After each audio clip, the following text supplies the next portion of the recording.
Alden sa road relasyon nila clearing? ni Catherine, what you see is what you get. Nagsalita na ang kapuso heartthrob na si Alden Richards patungkol sa tunay na relasyon nila ng kapamilya actress na si Catherine Bernardo. Mula kasi nung mag-birthday si Kath ay naging usap-usapan na sila ng maraming merits dahil sa pagiging sweet sa isa't isa. Kamakailan lang, nakapanayam ng entertainment journalist na si Nelson Canla si Alden at tila pinaamin kung may namamagitan sa kanila ng aktres.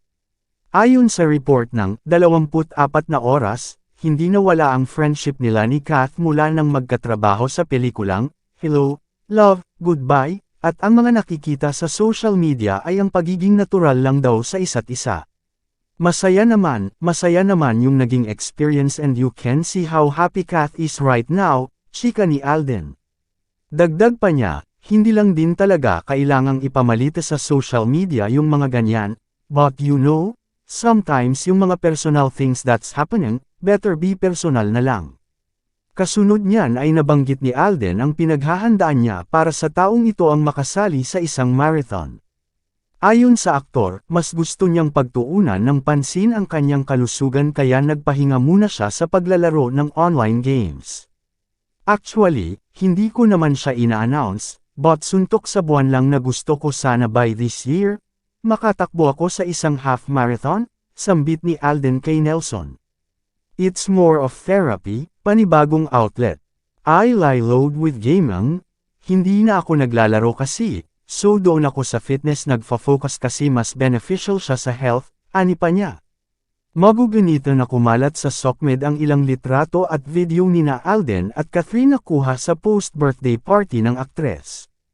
May isang post na makikitang dumating ang Asia's multimedia star sa event with matching super laking bouquet of roses and gift for Catherine. May nag-trending din na nakayakap pa si Alden kay Kath habang kinukunan sila ng picture together. Dahil dyan, maraming fans ang kilig overload sa dalawa at sinasabi pa nila na bagay ang dalawa. Kung maaalala, naging close sina Alden at Catherine nang gawin nila ang 2019 blockbuster movie na Hello, Love, Goodbye. May mga bali-balita pa nga na niluluto na ng Star Cinema ang part 2 ng pelikula. At ang naririnig namin, baka raw ang sequel ng HLG ng Kath din ang maging official entry ng Star Cinema sa 2024 Metro Manila Film Festival, MMFF, na ididirect uli ni Cathy Garcia Sampana. Mr. Kasag pa subscribe for more videos.